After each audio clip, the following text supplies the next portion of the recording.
चेतेश्वर पुजारा और अजिंक्य रहाणे हिंदुस्तान क्रिकेट के दो नाम, एक को दीवार कहा जाता था और दूसरे टीम इंडिया के टेस्ट के वाइस कैप्टन थे। लेकिन आज ना चेतेश्वर पुजारा हिंदुस्तान के दीवार बचे हैं, कहलाने लायक बचे हैं, और ना ही अजिंक्य रहाणे अब इंडियन टेस्ट टीम के वाइस कैप्टन हैं।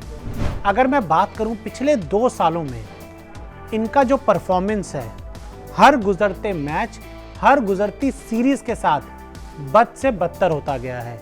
इनको मतलब इतने मौके पिछले 2 सालों में मिल चुके हैं, मतलब मुझे नहीं याद आ रहा कि आखिरी बार कभी किसी खिलाड़ी को इतने मौके कब मिले थे। अगर एक रोहित शर्मा की बात करें 2007 से 2013 जो एक एक्सेप्शन रहा था कि रोहित शर्मा को इतना लंबा रोप मिला था, 5-6 साल आपने ट्राई किया था, उसके अलावा छोड़ दे तो किसी भी भारतीय क्रिकेटर को इतने मौके नहीं मिले जितने पुजारा और अजिंक्य रहाणे को मिले हैं। उम्मीद की जा रही थी कि दक्षिण अफ्रीका के खिलाफ जोहानिसबर्ग में जो दूसरा टेस्ट मैच शुरू हुआ, कम से कम वहां पर ये जो लंबी रनों की हड़ताल चल रही थी इन दोनों बल्लेबाजों की, वो खत्म होगी और पुजारा और अजिंक्य रहाणे रन बनाएंगे। अब जब उन्होंने रन बनाने ही नहीं है तो उम्मीद लगाकर क्या मतलब है। वो ठान चुके हैं कि वो रन नहीं बनाएंगे। वो तो बस इंडियन टीम मैनेजमेंट के ऊपर है कि उन्हें खिलाए जा रहे हैं, शायद इसलिए खिला रहे हैं कि कोई विकल्प ही नहीं है आपके पास इसके अलावा। क्योंकि पिछले अगर मैं काफ़ी समय की बात करूं तो आपने मिडिल ऑर्डर में कोई बल्लेबाज तैयार ही नहीं किया। जैसे आप ओपनर तैयार करते हैं, आप ऑलराउंडर्स तैयार करते हैं, गेंदबाजों का विकल्प ढूंढते हैं, लेकिन आपने पिछले 2-3 सालों में विराट कोहली, अजिंक्य रहाणे और चेतेश्वर पुजारा, क्या कभी इनके विकल्प के बारे में सोचा? कौन है जो आकर खेल सकता है? न्यूजीलैंड के खिलाफ सीरीज में आपने श्रेयस अय्यर को मौका दिया जहां पर उन्होंने शतक बना दिया। फिर आप दक्षिण अफ्रीका आए तो आपने दक्षिण अफ्रीका आते ही श्रेयस अय्यर को बाहर कर दिया। नहीं जी आप नहीं खेलेंगे, रहाणे फिर खेलेंगे। अरे क्यों खेलेंगे? उस आदमी ने शतक बनाया था, आपने उसको पहला टेस्ट मैच नहीं खिलाया। चलिए ठीक है, दूसरे टेस्ट मैच में तो उनका पेट खराब हो गया, इसलिए शायद आपको एक बहाना मिल गया उनको बाहर करने का। लेकिन भाई साहब कब तक? मतलब एक ये सोशल मीडिया पे ट्रेंड लगातार सामने आ रहा है कि thank you Pujara and thank you Ajinkya Rahane, यानी कि इनसे हर कोई कह रहा है भाई साहब रिटायर हो जाइए, आपको एक मौका मिल रहा है ग्राउंड से रिटायर होने का। वरना जितने भी तमाम पूर्व क्रिकेटर्स हैं वो लगातार कह रहे हैं कि हमें ग्राउंड से रिटायर होने का मौका नहीं मिला। तो ये मौका मिल रहा है चेतेश्वर पुजारा और अजिंक्य रहाणे का कि अब एक आखिरी पारी, जोहानिसबर्ग टेस्ट की जो दूसरी पारी में जब इंडियन टीम बैटिंग करने आएगी उसको अपनी आखिरी पारी समझें। या तो पहले अनाउंस कर दे कि हम रिटायर होने वाले सोशल मीडिया ट्विटर पे, वरना अगर इस पारी में भी आप फ्लॉप हुए, आप टीम से बाहर होंगे और फिर दोबारा आपकी वापसी मेरे हिसाब से तो नामुमकिन रहेगी। आंकड़ों पर नजर डाल लेते हैं कि पिछले 2 सालों में इनका प्रदर्शन कैसा रहा है। पिछले 2 सालों में चेतेश्वर पुजारा ने 19 टेस्ट मैच खेले, जिसमें 35 पारियों में उन्होंने 25.52 औसत से रन बनाए हैं।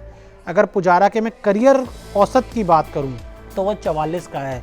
2019 तक वो 49.48 का था। अजिंक्य रहाणे ने 18 टेस्ट में इन 2 सालों में 32 पारियों में 24.22 की औसत से रन बनाए हैं।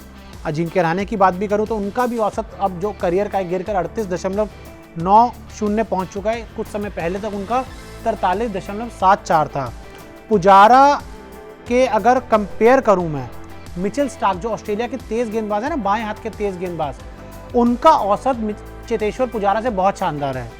मिचेल स्टार्क ने फरवरी 2019 से 30.54 की औसत से रन बनाए हैं, वहीं चेतेश्वर पुजारा ने 26.86 की औसत से उन्होंने बनाए हैं रन। हालांकि मुझे थोड़ी सी हैरानगी हुई कि जो सुनील गावस्कर साहब है उन्होंने कहा कि सिर्फ एक पारी दूर हैं चेतेश्वर पुजारा और अजिंक्य रहाणे।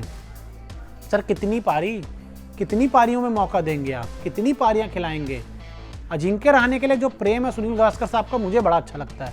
अरे उनको बोलिए आके कि इनको बाहर करिए। जिस तरीके से गौतम गंभीर ने कहा था कि अजिंक्य रहाणे क्यों टीम में, उन्हें समझ नहीं आ रहा। क्योंकि विराट पर बोलना होता है तो सुनील गावस्कर साहब तुरंत आकर बोलते थे कि विराट को अपना आईना देखना चाहिए, आईने में जाकर देखना चाहिए। 2-3 साल पुराना बयान था। लेकिन जब बात अजिंक्य रहाणे की होती है तो वो क्यों इतना प्रेम झलकता है कि एक पारी दूर है। अरे कब आएगी वो पारी? उनको दिल्ली कैपिटल्स नहीं खिलाती जो उनकी IPL फ्रेंचाइजी है। तो आप सोच लीजिए कि क्या चल रहा है और कैसे चल रहा है। वो तो इस समय रोहित शर्मा भी टीम में नहीं है, शुभमन गिल भी टीम में नहीं है, विराट कोहली की इंजर्ड हो गए, श्रेयस अय्यर का पेट खराब हो गया। 4 आपके जो दमदार खिलाड़ी हैं वो नहीं है, अवेलेबल नहीं है इस समय सिलेक्शन के लिए। उसके बावजूद रहाणे और पुजारा को आप खिला रहे हैं। लेकिन कब तक? क्या ये मतलब जन्मांतक के लिए चलने वाले हैं दोनों खिलाड़ी? भाई साहब, तीसरे टेस्ट में इनको मत खिलाना। अभी इस पारी में रन बना भी देना तो तब भी मत खिलाना। इनको डोमेस्टिक क्रिकेट भेजिए, इनको बोलिए कि जो भी अपनी दिक्कत हो रही है, जो इनकी प्रॉब्लम्स हो रही हैं, उसको करेक्ट करें और उसके बाद अगर टीम में इनकी जगह बनती है तो ये वापस आए।